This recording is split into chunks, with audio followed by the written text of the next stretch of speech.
Horacio, ¿cómo va? ¿Cómo estás?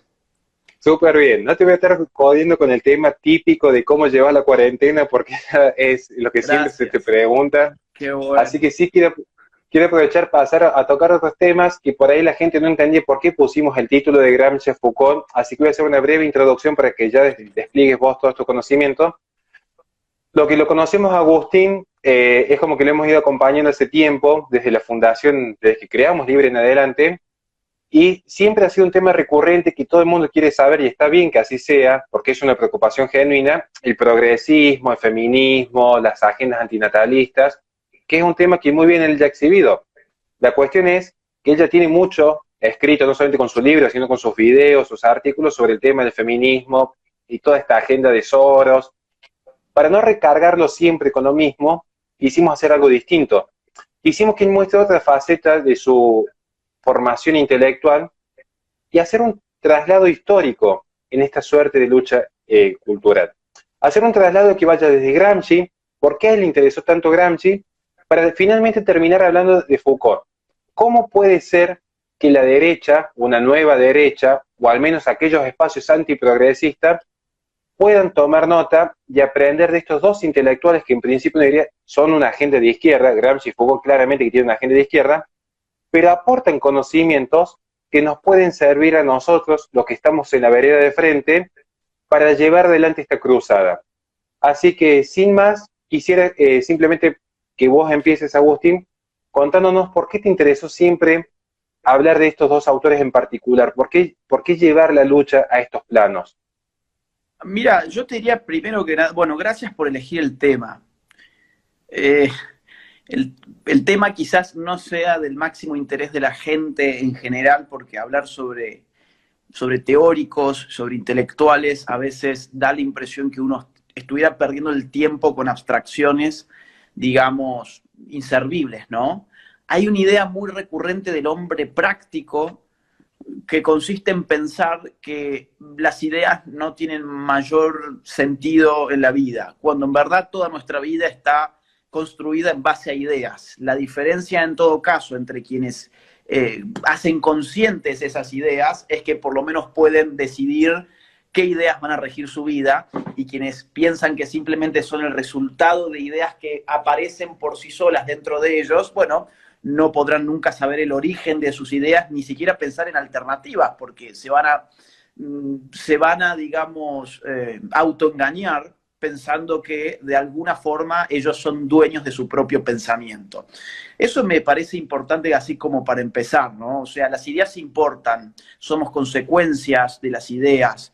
No podemos explicar prácticamente nada si no es, entre otras cosas, con arreglo a las ideas. Hoy tendemos, lógicamente, a explicar mucho de la realidad social a partir de la tecnología, porque es lo que cambia aceleradamente, y por otra parte porque es lo evidente, ¿no? O sea, es decir, bueno, hoy salió el iPhone, no sé, 15, no sé ni cuántos iPhone hay, pero suponte, hoy salió el iPhone 15 y hoy además salió una nueva aplicación para hacer no sé qué cosa, una aplicación que te cocina. Qué bárbaro, vamos todos a comprar la aplicación que te cocina.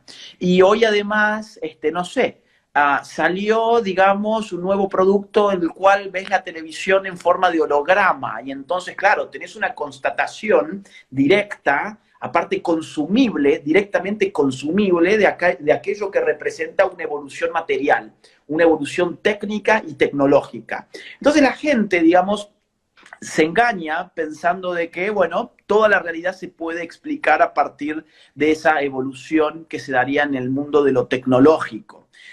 Sin ir más lejos, el marxismo en alguna forma, sobre todo el marxismo más vulgar, se basaba en la idea de que las modificaciones técnico-estructurales económicas, digamos, pueden por sí mismas explicar absolutamente todo lo que se da en el plano de las ideas, ¿no? De eso vamos a poder hablar un poco ahora, luego de que haga esta introducción tan poco ordenada. Digamos que yo siempre he tratado de ver la otra parte de la ecuación, que es la parte que no se mira, que es, bueno, pero atrás de todo esto que estamos consumiendo, ¿no hay ideas? Atrás de, la forma de organizar políticamente a los países de Occidente, no hay ideas.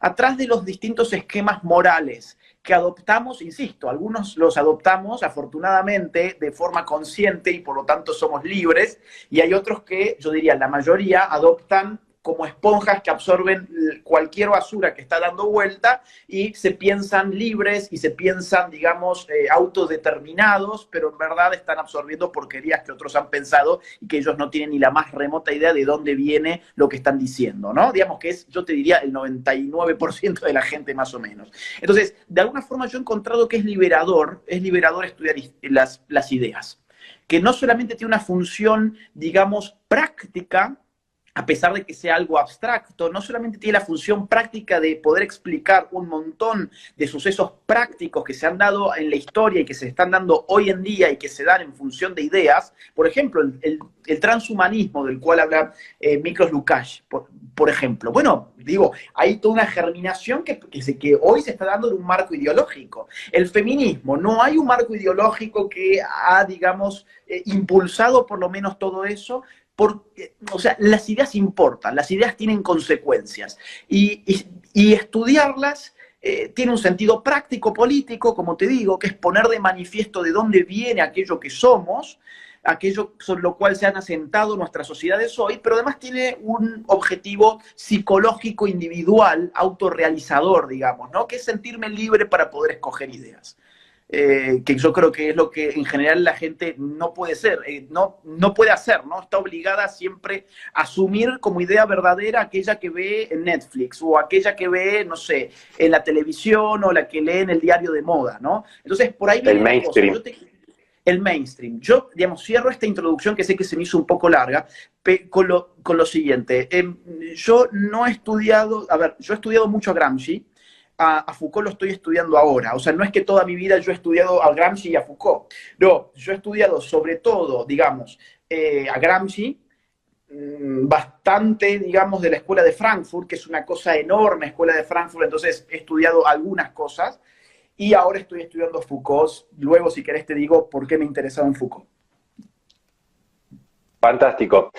En este sentido les cuento una breve, digamos, una breve intimidad de que tuvo la Fundación Libre en sus comienzos, pero mucho antes que tuviese este auge del marxismo cultural, mucho antes de todo esto, Agustín, cuando nosotros los conocimos, estamos hablando de una época de los cacerolazos, en Argentina, muchos de los que son argentinos conocerán esa etapa, que es cuando nos conocimos con Jerónimo, con Eric, con todo el resto de los chicos de la Fundación. 2013, en ese ¿no? momento, exactamente, 2013, 2014, ya cuando teníamos los primeros ensayos de la Fundación, ya ahí en esa etapa, Agustín ya se mostraba preocupado por el plano cultural, porque él entendía que había un problema de trasfondo que iba mucho más allá del cambio de color político. Y decimos, bueno, puede caer el kirchnerismo tarde o temprano, como cualquier gobierno de populistas, pero las ideas van a quedar, y aquí hay una cuestión cultural de fondo. Así que en este sentido, nos gustaría básicamente es, ¿qué rescatarías vos, o qué admirás, o qué podés traspolar de Gramsci para la lucha de los espacios de derecha actualmente? ¿Qué gran enseñanza te ha dejado Gramsci a vos y que vos nos podrías dejar a nosotros el día de hoy? Mira, a ver, esto amerita, creo que, una respuesta también un poquito larga, pero a mí no me gustan las entrevistas y los diálogos que no permiten, ¿viste? O sea, como esa lógica de programa de televisión que tenés que responder en 30 segundos, odio eso. Entonces, me voy a permitir hacer una respuesta como la introducción, que fue bastante larga. Déjame un par de minutos porque es una pregunta, digamos, que amerita algunas aclaraciones. Y sé aparte que a vos también hablas en estos términos y te gustan también, digamos, poder pensar tranquilo y no estar con la lógica de tengo que responder en 20 segundos. A ver, ¿quién es Antonio Gramsci? Para la gente que está del otro lado, porque no necesariamente tenés que conocer a Antonio Gramsci, ¿no? O sea, nosotros lo venimos estudiando, sí, hace mucho. En la Fundación Libre estamos preocupados sobre todo por la batalla cultural y de hecho fundamos la Fundación Libre por la batalla cultural. Entre otras cosas, desencantados con la supuesta batalla cultural que otras ONGs y think tanks cordobeses estaban dando, donde su batalla cultural en definitiva era una batalla más por la economía. No había realmente un planteo de la... Y las medialunas. Y, viste, si vos vas a gente que te habla sobre batalla cultural y no sabe lo que es la cultura, por empezar, y yo, digamos, digo, acá hay que armar algo nuevo y hay que formarse de otra manera. Porque vos decís, bueno, ¿y qué es una batalla cultural? Bueno, es enseñarle a la gente que tiene que producir con el sudor de su frente y que el Estado te roba con los impuestos. Bueno, sí, muy bien, pero eso es todo. O sea, la cultura es simplemente, digamos, trabajo. Ojo, si es trabajo, y ojo, la batalla cultural tiene una arista económica, pero no podemos reducir la batalla cultural a una cuestión de gráficos de barra o de plantillas de Excel, cuando al frente tenés a la izquierda estudiando incluso musicología, como el caso, por ejemplo, de Teodor Adorno de la Escuela de Frankfurt. Ahora bien, ¿quién es Gramsci? Antonio Gramsci fue un italiano, líder del Partido Comunista Italiano. Líder militante, pero aparte un intelectual. Lo curioso de la izquierda, y lo que yo admiro muchísimo, es que sus líderes políticos han sido al mismo tiempo líderes intelectuales, ¿no? No era simplemente o es un agitador, una especie de Nicolás del Caño, que es un bruto pedal, o, digamos, un intelectual desarraigado, descomprometido. No, estos tipos, en general, digo, eran militantes. Marx, por ejemplo. Marx... escribía sus grandes obras como la ideología alemana, como la Sagrada Familia, como el Capital, bueno, tantas obras, pero además te hacía un manifiesto para el Partido Comunista de los Trabajadores, ¿no? Entonces vos decías, bueno, el tipo además está agitando. Lenin, otro gran teórico del marxismo clásico, digamos, que, bueno, él protagonizó digamos, lucha revolucionaria. ¿Y qué lucha revolucionaria? La de Rusia. O Stalin, incluso el propio Stalin, o sea, él también escribía, el Che Guevara, digamos, uno después puede juzgar la calidad de sus escritos, que Nicolás Márquez lo ha hecho muy bien. Pero el tipo no solamente, digamos, bajaba del monte con una metralla a cagarse a tiros, digamos, ¿no? Para hacer la revolución. Ahí te hago un Además, el paréntesis. tipo escribía. Sí. Hay que simplemente hacer una acotación, nada más por el gusto de interrumpirte. Tengamos en cuenta más contemporáneamente, Antonio Negri, cuando escribe de cierto nuevo sujeto y la articulación de los nuevos sujetos de izquierda, estamos viendo que los intelectuales de izquierda hasta el día de hoy siguen produciendo, desde la izquierda más tradicional hasta el progresismo más moderno, la izquierda está muy comprometida con la lucha intelectual. Sin lugar a dudas.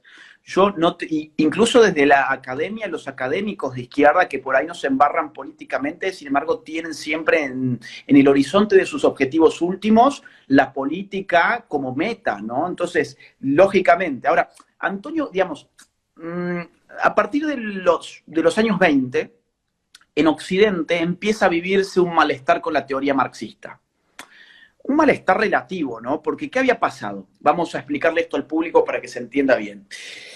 Marx tenía una idea de la revolución que respondía a una idea de la sociedad. Vos para decir cómo hacer una revolución, ¿qué significa? Vamos por lo básico. Una revolución es el cambio radical y estable en el tiempo de un orden social.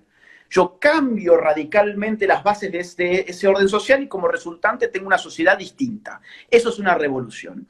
Ahora, ¿cómo hacer una revolución? Es una pregunta que no es fácil de responder, porque antes tenés que responder otra, que es ¿cómo funciona la sociedad? Porque si yo quiero meter un palo en los engranajes de la sociedad para detenerla y estropearla y después fabricar yo una nueva sociedad, necesito saber cómo funciona esta. ¿Se entiende? ¿Cómo giran esos engranajes? Marx dio una respuesta a eso, que, digamos, muy sencillamente se puede ilustrar con la idea de la estructura y la superestructura. Muy sencillamente, para que la gente pueda entender, para Marx la sociedad tenía la forma de una casa de 2 pisos, ¿ok? Piso número 1, piso número 2. ¿Qué hay en el piso número 1? Economía. ¿Cuál es el fundamento de la sociedad? ¿Qué mantiene en pie a la sociedad? Para Marx, un sistema económico. ¿Qué hay en el segundo piso? Todo lo demás, todo lo intangible, la cultura, el arte, la filosofía, la religión, la política, la ideología, etcétera, etcétera. Todo lo intangible es parte del segundo piso. Si, digamos, la sociedad funciona de esta forma y hay una conexión en estos términos, el primer piso sostiene al segundo, ¿a dónde tenemos que poner nuestra dinamita para volar esa casa? Si la revolución es volar en pedazos. En la base. O sea, si vos la pones en el segundo piso, vas a reventar el segundo piso, pero bueno, lo importante estaba en el primero, esa estructura se mantiene en pie y los dueños de esa estructura muy rápidamente van a poder reconstruirla. Esa era la idea de la revolución marxista clásica. Para hacer una revolución, necesitas modificar el sistema económico. ¿Quiénes van a poder hacer esa revolución? Aquellos que están oprimidos por este sistema económico. ¿Quiénes son los oprimidos en el sistema económico capitalista? Los obreros. Esa es la idea. Entonces, por eso, el sujeto de la revolución marxista es el proletariado. Muy bien. ¿Qué ocurre? ¿Qué ocurre? Marx dice, ok, pero los obreros existen sobre todo allí donde más avanzado el sistema capitalista. Claro, el tipo está viendo a Inglaterra, está viendo, no sé, otros países como por ahí Francia, Estados Unidos, y dice, claro, donde va a fortalecerse la clase obrera es donde ha nacido y donde ha crecido, que son los países más capitalistas. ¿Dónde va a tener lugar la revolución? Donde el capitalismo más haya avanzado al punto de generar contradicciones económicas. Marx se va a morir no a Rusia, no a Cuba, no a China, se va a morir a Inglaterra. Y desde allí se va a estar mensajeando, digamos, no con un mensaje de texto, lógicamente, sino con, claro, con Engels, quien lo financiaba y quien había escrito algunas cosas también. Mecenas. Su mecenas, además, efectivamente. Marx nunca laburó, digamos, un intelectual rentado como, ojo, digamos, no siempre hay que caer en esa falacia de nunca trabajó, etcétera. Es un buen dato, pero los intelectuales en la modernidad generalmente no trabajan con las manos, trabajan con la cabeza. Y entonces consiguen mecenas que lo financian, ¿ok? Entonces, sí, digamos que lo curioso es que Marx apelara a los trabajadores cuando él nunca había trabajado. Eso sí es más que curioso, desde luego. Pero digo, no es una rareza un intelectual que trabaje con su cabeza. El intelectual trabaja con su cabeza. Entonces, vamos a ver, ¿qué ocurre?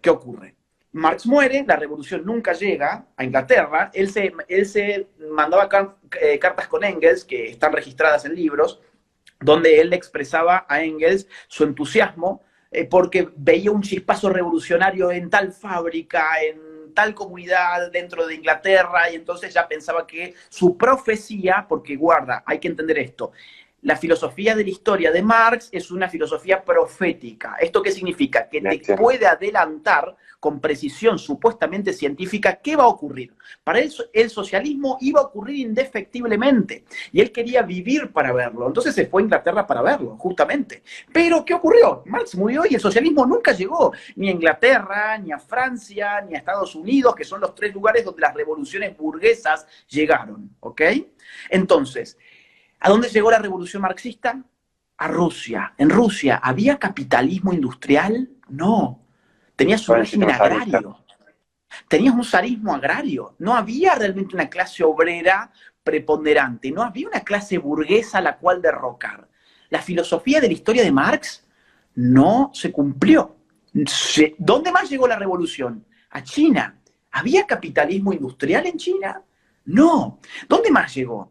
A Cuba. ¿Había un capitalismo industrial con una burguesía organizada y una clase obrera? No, tampoco. Eran regímenes agrarios. O sea, el marxismo tuvo un gran problema, y ese fue el problema que personas como Gramsci van a empezar a revisar. ¿Por qué?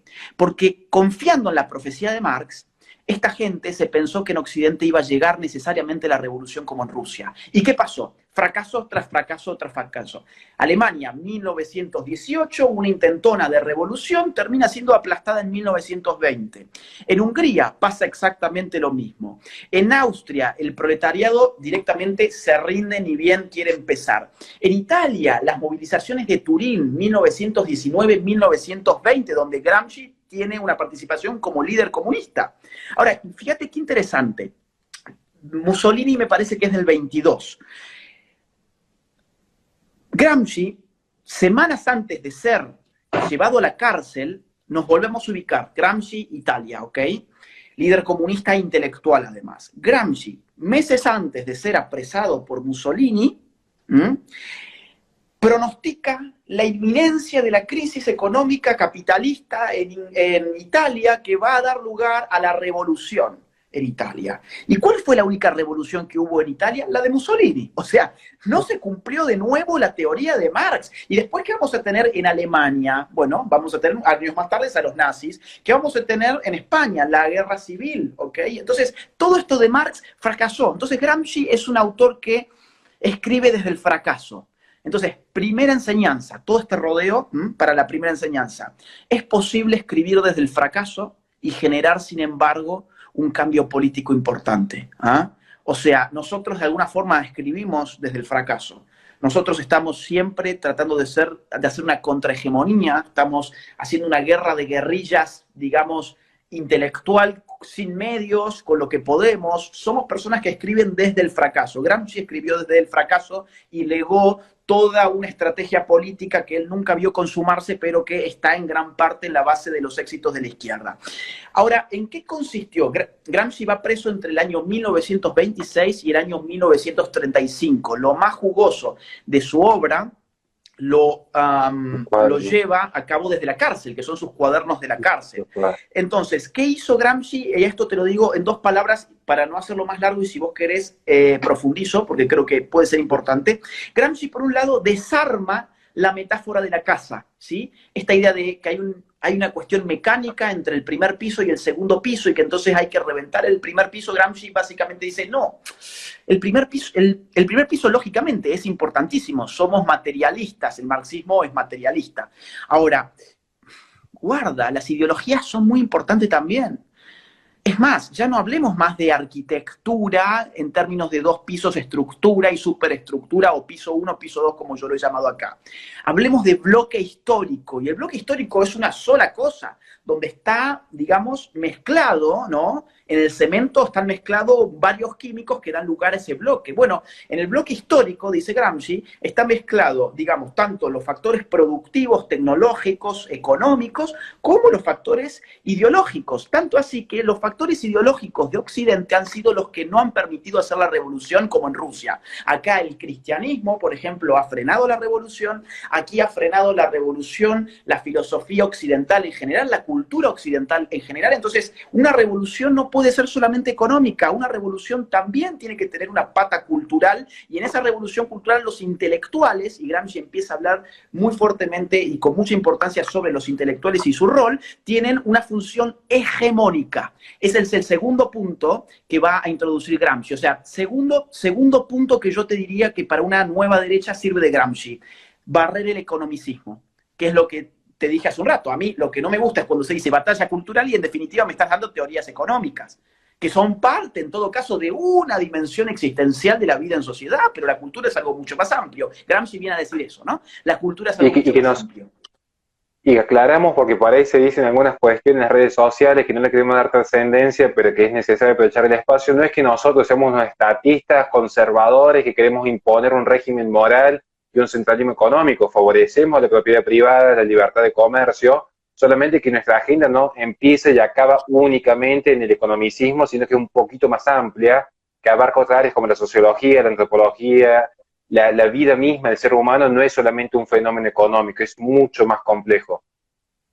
Es mucho más complejo, y yo estoy seguro que las personas que así alegremente nos acusan de no sé qué, no tienen la menor idea de estos temas. Porque si los hubieran estudiado de verdad, no podrían, digamos, decirse liberales económicos y al mismo tiempo ser funcionales a una revolución cultural como la que estamos viviendo. Yo creo que en el fondo, más que maldad, bueno, puede haber también maldad y envidia y resentimiento, pero también, digamos, hay mucha ignorancia, ¿no? Yo he visto, no voy a dar nombres porque no me interesa entrar en estas cosas, pero yo he visto gente que cita cosas de Gramsci que no existen. Por ejemplo, citas de Gramsci que no existen, las he visto citadas muchas veces en libros liberales, y yo digo, bueno, vamos, estudien a Gramsci porque, o no hablen de él, no es obligación estudiar a Gramsci, claro, pero digo, es bueno estudiar de lo que uno quiere hablar, ¿no? Entonces, a ver, te digo el tercer punto de Gramsci que me parece a mí importante. Hegemonía. Te dije, los intelectuales tienen una función en la hegemonía. La hegemonía ya era una palabra que se venía utilizando con Plejánov, con Lenin, la Segunda Internacional, la Tercera Internacional, pero Gramsci le va a dar un giro más. ¿Qué es la hegemonía? Digamos, la hegemonía es el concepto que usa Gramsci para tratar de explicar dos cosas. Cómo se articulan políticamente grupos sociales distintos. Claro, Gramsci tiene un gran problema, que es, quiere una revolución en Italia, pero Italia está partida al medio. Tenés el norte industrial y el sur agrario. Hay clases sociales distintas, obreros en el norte y campesinos en el sur. Tiene una cosmovisión distinta, tiene una cultura distinta, tiene una forma de ver la política distinta, la religión los penetra de forma distinta. Una religión.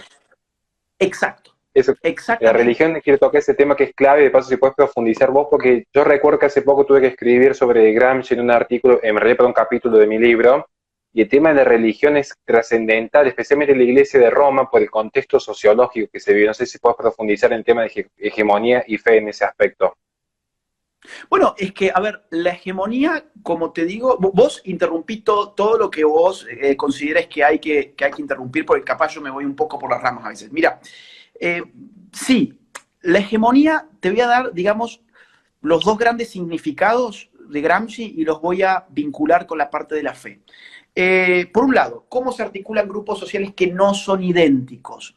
La hegemonía en ese sentido es la marca distintiva de lo político para Gramsci. Y Gramsci, ante todo, es un filósofo de la política. Ante todo es un filósofo de la política. Y probablemente de los más grandes filósofos de la política que haya tenido la izquierda. Entonces, ¿él qué dice? Bueno, nosotros tenemos que lograr que la clase obrera del norte hegemonice a la clase campesina del sur de Italia.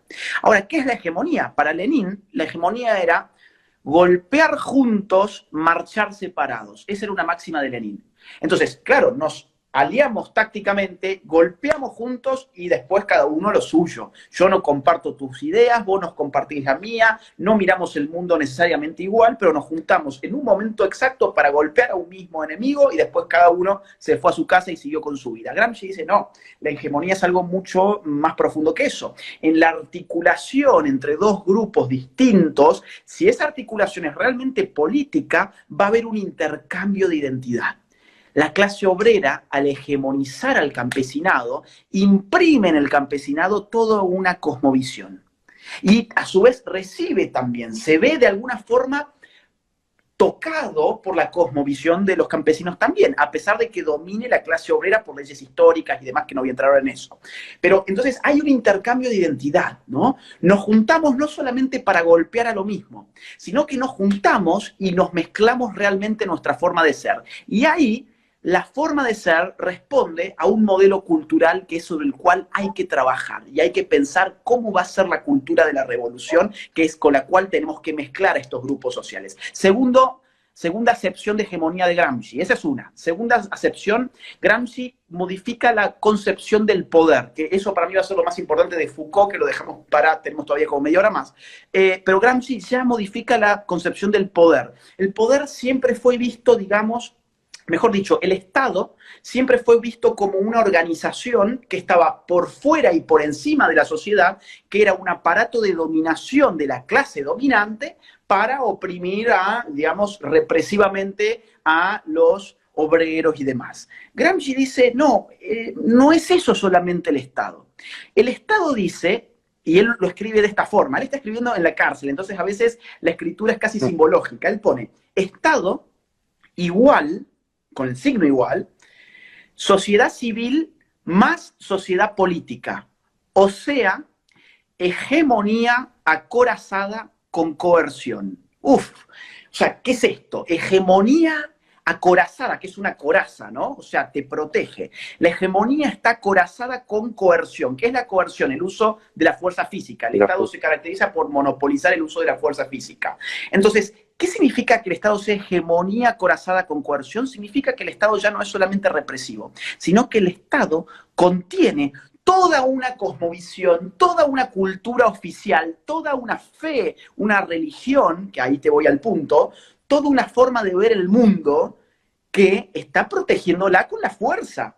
Pero entonces, nosotros, si esta es la ecuación, podemos modificarla en dos términos. O bien tomamos coercitivamente el Estado, y eso fue lo que siempre buscó el marxismo clásico, hacer una lucha armada para tomar el Estado, para hacerse del aparato represivo, digamos, y socializar los medios de producción.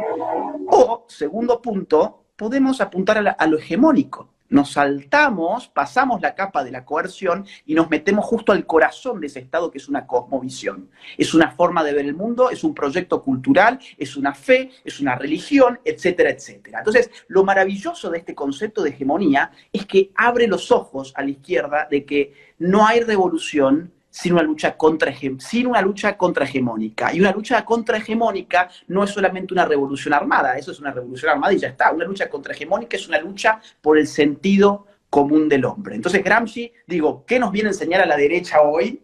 Bueno, ¿cómo se hace una batalla cultural? ¿Cómo se deja de lado el economicismo y cómo se empieza a considerar nuevamente la importancia de las ideas, de la religión, de los símbolos, de los ritos, de las, digamos, de los signos, de las costumbres, de las tradiciones, de todo lo que hace a lo intangible de la vida social? Fantástico, la verdad que ha sido más que esclarecedor. Hay muchísimo para hablar de Gramsci. Yo creo que en algún momento Agustín debería dar un curso online sobre Gramsci, sería un seminario más que un curso, porque es largo realmente, y estudiar los cuadernos es complicado. Yo siempre recomiendo un libro en particular, porque tiene que estar muy sistematizado. Si uno no es un intelectual como Agustín, está muy complicado y puede incluso hasta sacar interpretaciones totalmente erradas. No, claro que en algún momento cuando empezamos en esto me he equivocado y Agustín me corrige y dice, no, fíjate que Gramsci cuando habla de sentido común se refiere a esto, aquello otro, así que te agradezco, Agustín, por la amistad y la paciencia cuando empezamos en esto para irnos guiando. Lo que sí te quería llevar... A vos, gracias. Aparte, lo que sí te quería... perdón que yo sume algo. Digamos que, a ver, hay muchas interpretaciones sobre Gramsci, yo tengo mi interpretación y puede haber otras interpretaciones que no sean iguales a la mía, lógicamente. Es un autor muy complicado, es bueno sí tener siempre alguna dirección más o menos. La gente, digamos, del marxismo escribe casi en clave, casi de forma encriptada, con conceptos que si no los conoces profundamente se te va a complicar mucho. Por eso yo traté de simplificarlo en pocos minutos a un pensamiento que es demasiado pesado, ¿no? Entonces, la gente del otro lado, si hay muchas cosas que no se han entendido, no se preocupen. A mí me ha llevado 4 años poder entenderlas. Entonces, con que de esta conversación la gente del otro lado se vaya con una noción, yo creo que ya se cumple el objetivo, ¿no? Es un éxito. Bueno, pasamos a la segunda media hora, donde no vamos a focalizar tanto porque quiero dejar los últimos 10 minutos para un par de preguntitas más a nivel personal con Agustín. Pero en estos 20 minutos es muy común que dentro de lo que es la intelectualidad de la nueva derecha, entre comillas, porque como dice Agustín, un significante vacío que se está formando día a día, es como que se va armando el camino a prueba y error, básicamente, ver que las ideas de Foucault han impregnado muchísimo la agenda cultural, porque recién hablamos de Gramsci para entender un poco lo que es este fenómeno cultural. Pero vemos también que estas ideas de poder, de que estas cuestiones del opresor oprimido ya no se aplican solamente al burgués con el empresario. Hay una nueva forma de entender las luchas a través del racismo, el feminismo, el ecologismo, el indigenismo. Pero paulatinamente, para no volver a tocar estos temas que se pueden explicar de Gramsci, también hay una agenda que toca un poco la cuestión del biopoder, el poder del Estado sobre la persona y los cuerpos. Y qué mejor que Foucault. Yo sé que te estás introduciendo en sus estudios, por eso tampoco pretendemos que nos des una visión acabada en este momento, pero básicamente, ¿cómo nos podrías vos al menos orientar en este pasaje que ha tenido, entre comillas, la izquierda, de un Gramsci que seguía siendo un marxista tradicionalista, nomás que entendió la lucha de otra forma, a un Foucault que en algunos momentos, como tantos otros de la Escuela de Frankfurt, no estoy diciendo que Foucault sea de la Escuela de Frankfurt, queda claro, como tantos otros intelectuales más contemporáneos, tiene esta cuestión de ataco el capitalismo, ataco la sociedad occidental, pero me desprendo por completo de ese viejo marxismo tradicional. Es como que se dice, no, yo no puedo estar vinculado a Marx porque yo lo rechazo, pero al mismo tiempo ataco la sociedad occidental. Por eso te quería llevar a ese plano de cómo entienden las nuevas relaciones de poder. Bueno, mira, efectivamente Foucault, digamos, a mi juicio es una de las figuras más importantes de la nueva izquierda. Yo creo que la nueva izquierda tiene su primera figura en Gramsci, en orden cronológico. Gramsci muere en el año 35, si mal no recuerdo. En el medio tenés una serie de autores muy importantes, la mayoría de la escuela de Frankfurt, pero yo creo que el punto de llegada de esa nueva izquierda va hasta Foucault. Por eso el título que vos le pusiste, que no lo hablamos incluso, vos me lo mandaste y No. qué bueno que está el título, porque efectivamente, o sea, de Gramsci a Foucault. Ahora, ¿qué hay en el medio? Y en el medio la verdad es que no tenemos tiempo ahora para hablarlo, salvo un personaje que yo creo que puede ser un buen puente para poder explicar Foucault, que es Althusser, Louis Althusser. Althusser también fue un francés, ¿ok? Comunista, un tipo, digamos, que ha escrito libros muy importantes en la tradición marxista. Él ha tratado de rescatar a Marx desde el estructuralismo, etc. Pero él ha tomado mucho de Gramsci. Por eso me parece interesante como puente. Él tiene un libro, un ensayo, que se llama Aparatos ideológicos del Estado, ¿ok? No me acuerdo ahora la fecha de publicación, pero puede estar más o menos por los años 50 o 60 máximo. ¿El qué dice básicamente en este ensayo? Se llama Los aparatos ideológicos del Estado. Él dice que el sistema productivo, o sea, el sistema económico, necesita de aparatos ideológicos para funcionar. Gramsci encontró que había un bloque histórico, no había un edificio de dos pisos, pero Althusser lleva más allá esta cuestión y dice, la ideología, si esto fuese un edificio, la ideología sería el cemento que pega los ladrillos del edificio. O sea, podés volar lo mismo el edificio volando la ideología, ¿no? O sea, usando la ideología, dinamitando la ideología. Entonces, acá él dice, bueno, la ideología necesariamente está en todas las sociedades. La ideología es lo contrario a la ciencia marxista. Aún así, el socialismo también tiene, aún así, digamos, las sociedades socialistas tienen una faceta ideológica, digamos, y el Estado tiene aparatos ideológicos que mantienen en marcha el sistema económico. Por ejemplo, las escuelas. Por ejemplo, los sindicatos, por ejemplo, las iglesias, ¿no? Entonces dice, acá, digamos, no es tan simple como se pensaba, y entonces él hace un puente con Gramsci. Ahora, ¿qué pasa? Foucault, de alguna manera, que Foucault escribe su etapa genealógica, que es la que más me interesa a mí, es de más o menos 1970 hasta 1978-79, más o menos. Foucault muere en el 84, ¿ok? Entonces, Foucault dice, no, digamos, esto que los marxistas dicen, de que habría una ideología que vendría a ser falsa conciencia, vendría a ser, digamos, mistificación de la realidad, inversión de la realidad, engaño, ¿no? O sea, todo lo que clásicamente nosotros entendemos por ideología, por ejemplo, cuando hablamos de ideología de género, estamos diciendo, bueno, son ideas anticientíficas, ¿no? Bueno, Foucault dice, no, esto es falso. Porque en verdad no hay ni ideología ni ciencia, digamos, como siendo la ciencia un saber de lo real y la ideología un engaño sobre lo real, sino que en verdad todo saber, todo conocimiento, toda verdad es un producto del poder. Por lo tanto, no podemos hablar de ideología. Y esto es posmodernidad pura. Quiero hacer un simple paréntesis antes de pasar a Foucault. Lo que acaba de decir Agustín, para que los que están escuchando y están tomando nota, fíjense en lo bien que se vincula lo que él acaba de decir con la tesis principal de Judith Butler cuando escribe El género en disputa. Es básicamente un resumen de lo que se plantea en la tesis de ese libro. Ahora, se disculpa Agustín, pero quería hacer esa paréntesis porque muchos te siguen por la línea del feminismo y lo pueden entender más acabadamente.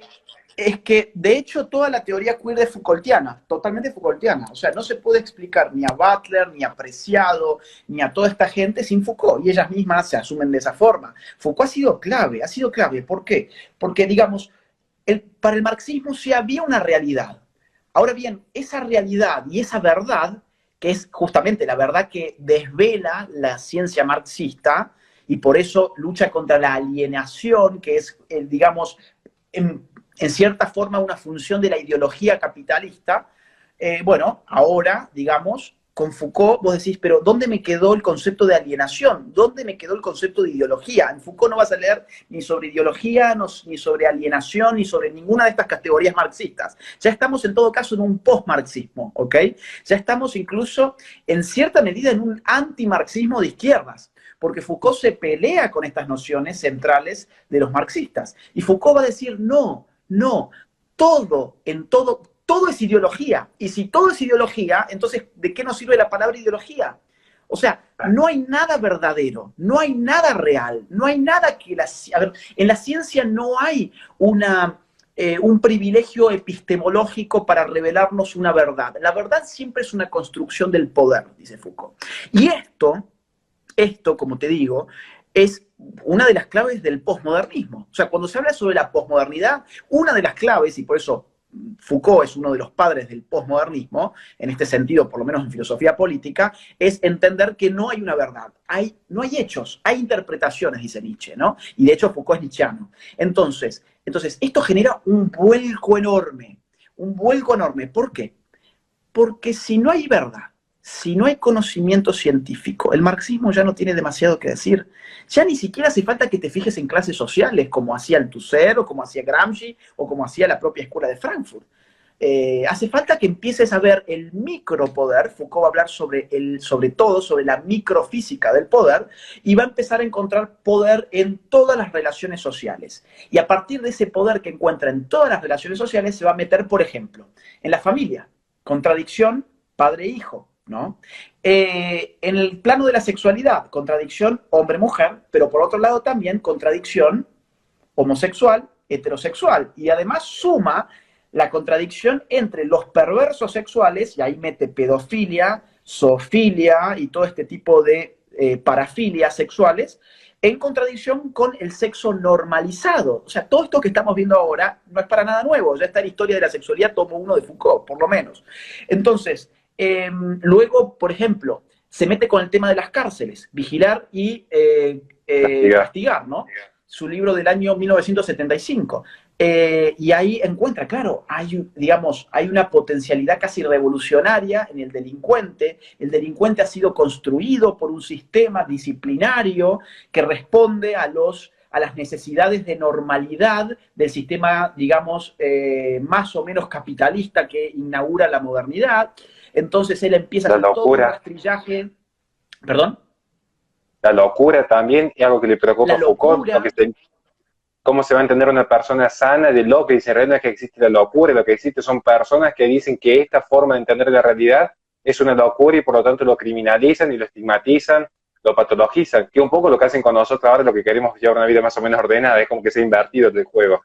Sin lugar a dudas, Foucault encuentra en la locura un sistema de exclusión en donde la razón no tiene ningún juego, no hace falta ni siquiera poner de manifiesto una verdad cuando vos te enfrentás a un loco. En la protopsiquiatría, explica Foucault esto en El poder psiquiátrico, un curso del año 73, en la protopsiquiatría los psiquiatras no eran psiquiatras, por eso era protopsiquiatría, simplemente usaban la fuerza y unas técnicas que más o menos se inventaban sobre la marcha, ¿no? Entonces, digamos, el loco estaba tan excluido que ni siquiera necesitaba razones. Cuando nosotros nos dicen, por ejemplo, homofóbicos, no es una casualidad que estén tomando una palabra psiquiatrizante, porque de esa forma excluyen y cierran totalmente el diálogo con un mecanismo discursivo que separa la razonabilidad de la locura, ¿no? Entonces, fíjate cómo Foucault ya te empieza a servir para algunas cositas que hoy las podés usar contra los progres, a pesar de que eres el ídolo de los progres. Ahora, digamos, Foucault se ha metido también en la historia de la clínica, la historia de la psiquiatría, del poder psiquiátrico, etc. En los temas de la sexualidad, en los temas del racismo, que eso es un tema muy candente hoy, en un curso que él tiene que se llama Defender la Sociedad, si mal no recuerdo, desde el año 76, sí, de ese año es. Entonces, digamos, Foucault es muy actual, es muy actual. Ahora, hay un concepto que a mí particularmente me importa, sobre todo de Foucault para la derecha, que es el de la biopolítica. Para Foucault la modernidad está marcada por un biopoder. Esto lo voy a hacer en 2 minutos, bien rápido. Antes de la modernidad hay lo que se llama poder soberano. ¿Qué es el poder soberano? El poder básicamente, para sintetizar, del rey. El rey viene, te dice, bueno, vos, mi vasallo, me tenés que dar a cambio tal cosa. Es un poder extractivo, un poder que tiene además un origen, digamos, en un pasado que puede ser por bendición divina, puede ser por la conquista, puede ser por una promesa, típico régimen feudal, digamos, premoderno. Ahora, él dice Foucault, no, con la modernidad este poder no es económicamente viable, porque sus mecanismos son muy precarios. El rey, cuando tiene que castigar a alguien, lo manda a suplicio, lo descuartiza. Vigilar y castigar empieza con el suplicio de un tal Damiens, que quiso hacer un regicidio y lo descuartizan, y Foucault le da como 15 páginas que te dan ganas de escupir un vómito, porque es muy crudo el relato, y vos ves como el tipo, los caballos lo tiran para desmembrarle los brazos, para reventarle cada miembro por miembro, lo queman vivo, le hacen de todo hasta que el tipo, vos decís ya que se muera el tipo. Pero Foucault con eso...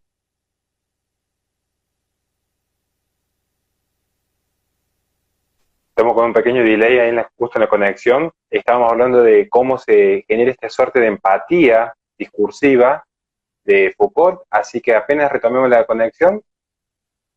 Perdón, se ve que a ver. Ahora sí se escucha. Sí. ¿Se escucha bien ahí? Sí, perfecto. Ahora volvimos. Okay, no, estaba hablando de cómo Foucault logra la empatía con el lector, mostrándole esa suerte de ensañamiento en contra de la pobre víctima. Sí, es que de hecho, digamos, eran los métodos de la época, pero tenía una razón de ser, que es como los dispositivos del Estado eran muy precarios, vos necesitabas mostrar, tenías que hacer un espectáculo público punitivo para mostrarle a la gente, oigan, no se metan ustedes digamos, a hacer crímenes ni a querer matar al rey, porque van a terminar de esta forma. Entonces, Foucault lo que ahí muestra de alguna manera es que a veces pensamos que el poder más notable, más visible, más encarnizado, más sangriento, es el poder más aplastante. Y él dice, no, justamente es al revés. El poder es tan violento porque es débil. Vos fijate qué giro que da. El poder es tan violento porque sus mecanismos son débiles. El poder en la modernidad no necesita más reventarte como al pobre Damiens en Francia en 1700 y pico, ¿ok? El poder ahora no necesita tanto doblegar tu cuerpo como optimizarlo. Y ahí va a entrar otro tipo de poder que se llaman las disciplinas, el poder disciplinario, que es propio de la modernidad, que es un biopoder, porque es un poder para optimizar el cuerpo, para hacerte productivo para el sistema, no para reventarte el cuerpo, sino para optimizarlo. Te dispone, te reticula en un espacio, en un tiempo, con normas, con ciertas funciones, ¿ok? Con todo esto. Entonces Foucault esto le llama la microfísica del poder, pero, y acá ya sí cierro con esto, que es a donde yo quiero llegar, ese biopoder tiene otra dimensión, que es macro, que es de macropoder, que es la biopolítica. Entonces tenés la versión micropolítica que Foucault le llama disciplina y la función macropolítica de ese poder moderno que se llama biopolítica, que es un poder sobre la población, no es sobre vos como individuo disponiéndote en un tiempo, en un espacio, ordenando tu cronograma, tus movimientos, tus gestos, tu educación, tu labor, no, eso es disciplina individual. Ahora, la biopolítica es un poder masivo sobre el cuerpo de la población. Y ahí este poder aparece con la estadística. Foucault siempre lo va a poner en juego con distintos saberes. A la disciplina con las ciencias humanas, la sociología, la antropología, la ciencia política, etcétera, pero a la biopolítica la va a poner en juego con la estadística. Es decir, con la estadística es el instrumento de saber de la biopolítica. Porque con esto, ¿qué medimos? La demografía, la natalidad, la mortalidad, la morbilidad, la higiene pública, todas estas variables, digamos, de población, variables agregadas típicas de las estadísticas biopolíticas, es lo que dice Foucault, ahora el Estado interviene en esto. Curiosidad, y cierro con esta curiosidad. Cuando él empieza con esto es en el año 1975, en un libro que es el primer tomo de la historia de la sexualidad y lo continúa en su curso Defender la Sociedad del año 76. En el año 74 tuviste el primer congreso de población de la ONU en Bucarest. No hay una sola palabra de él, no hay una sola palabra de él, ni de sus discípulos, ni de sus seguidores sobre el Congreso de Población de Bucarest de la ONU del año 74 que tenía un objetivo biopolítico evidente. Entonces, ¿cómo podemos usar a Foucault desde la nueva derecha? Yo diría, denunciando la biopolítica más evidente de nuestro tiempo, que es el del control de la población y de la natalidad fundamentalmente. A través del aborto, por ejemplo, ¿no? A través de la ideología de género, por ejemplo. Vos sabés que ya nos quedan 10 minutos y fíjense la contundencia de lo que plantea Agustín, y justo lo que acaba de decir es lo que yo le dedico un capítulo entero en cómo se impone la agenda antinatalista en el mundo, porque después del fracaso, porque eso tuvo un fracaso en el 74, la ONU no tuvo la aceptación pública que esperaban, es justo después de ese año, en el 76 particularmente, cuando la agenda feminista por el aborto seguro, legal y gratuito, que como se ve hoy, es cuando la agenda feminista tiene un auge en el mundo. De repente ya no se habla del aborto como una forma de control demográfico, sino como una forma de liberación y emancipación de la mujer, una liberalidad sobre su propio cuerpo. La agenda discursiva en el mundo cambió por completo luego del 74 y se transmite del 76 en adelante mediante el feminismo. O sea que lo que dice Agustín de por qué hay que retomar los teóricos es porque la verdad está ahí. Y la verdad es una, digamos. Entonces, después podemos discutir de ideologías, pero los hechos, digamos, tanto mata el relato. Nos quedan 10 minutos, Agustín. Y desde ya te quiero agradecer enormemente, además de como amigo que me hayas hecho el favor de estar acá, que nos has regalado una hora de tu vida para enseñarnos y educarnos siempre, o sea que en eso estamos muy agradecidos. Pero te quería hacer una pregunta que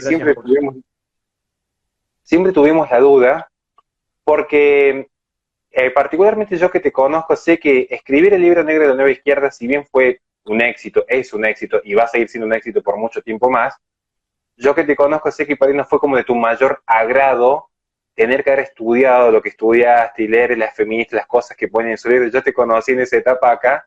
Por eso quería preguntarte algo que normalmente no te pregunta nadie, que es, ¿qué libro o qué obra sí disfrutaste? Sí vos te sentiste como emocionado intelectualmente, aunque no hayas tenido el éxito que por ahí no esperé, pero dije, uy, esto realmente lo disfruté, crecí, me sentí complacido conmigo mismo estudiando para este libro.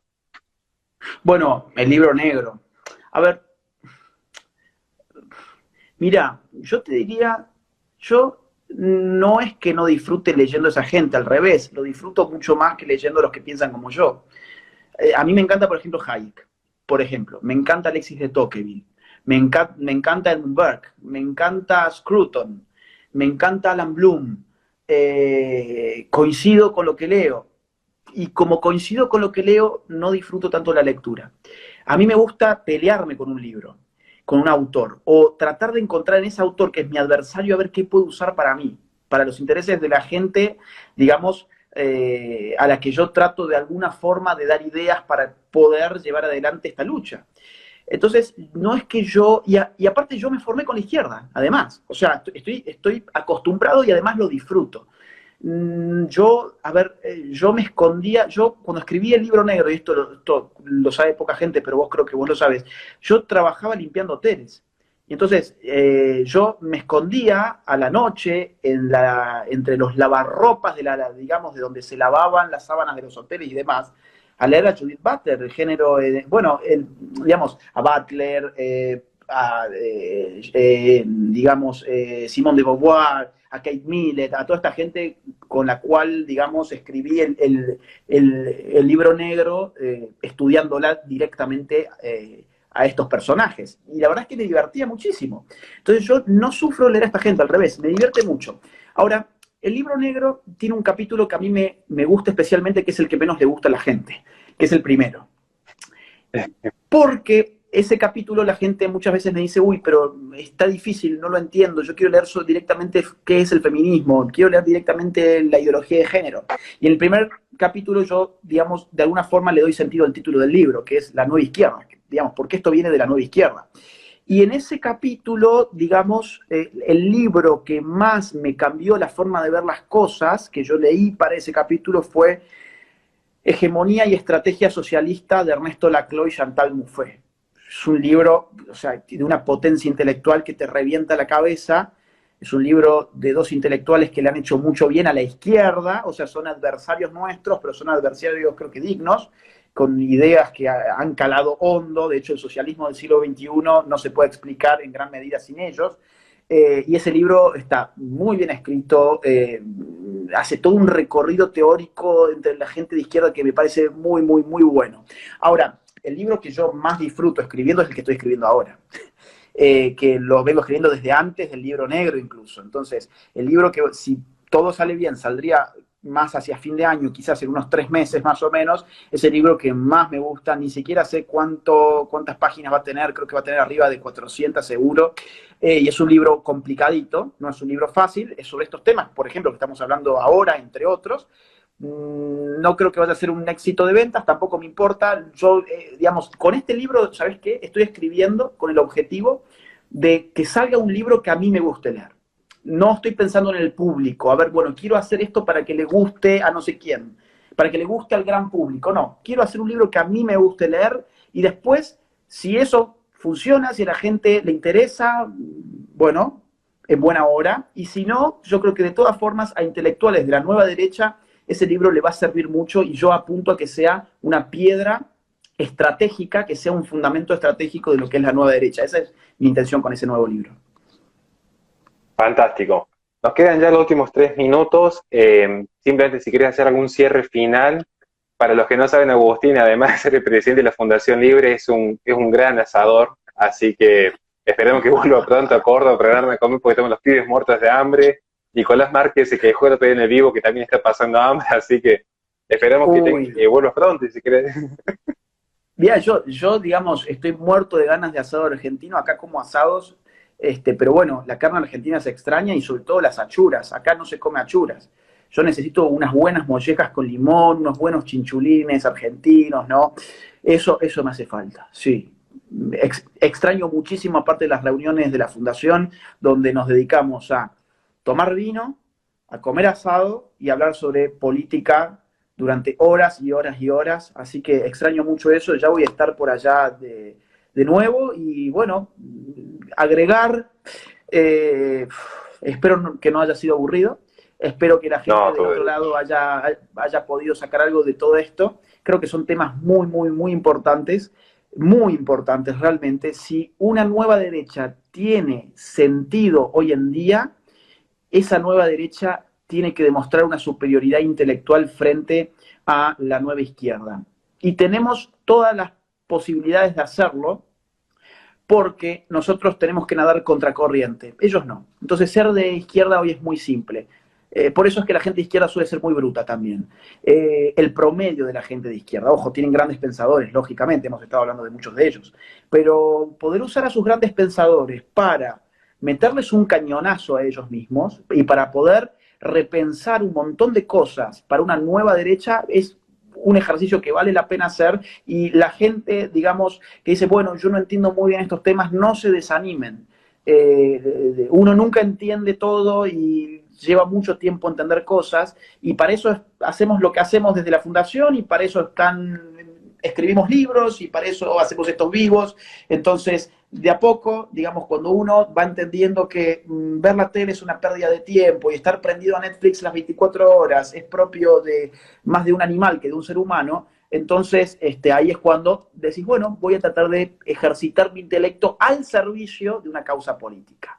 Porque nosotros ponemos todo lo que hacemos está al servicio de una causa política. Yo sé que en tu caso es así, por eso te incluyo, pues te conozco hace muchos años, sé que todo lo que haces es al servicio de una causa política, que es levantar una nueva derecha, y en mi caso es exactamente lo mismo. Y bueno, va a haber distintas estrategias. Mi propuesta es esta, un poquito he hablado sobre eso hoy con vos, así que te agradezco que hayas seleccionado un tema que a mí me gusta tanto, sin consultármelo, pero cuando vi el título dije, me encantó, vamos. Así que gracias. Somos viejos y nos conocemos y justamente queremos sacarte de hablar siempre del feminismo y estas mujeres que defecan en una iglesia o le tiran una piedra a un policía y llevarlo a un plano más abstracto, pero que nos sirve a futuro. Muchísimas gracias, Agustín. Lo que necesites, vamos a hacer desde Argentina, sabes que estamos acá para ayudarte y acompañarte en todo. Bueno, gracias Horacio y gracias a toda la gente del otro lado. Un abrazo grande, hasta la próxima. Hasta la próxima.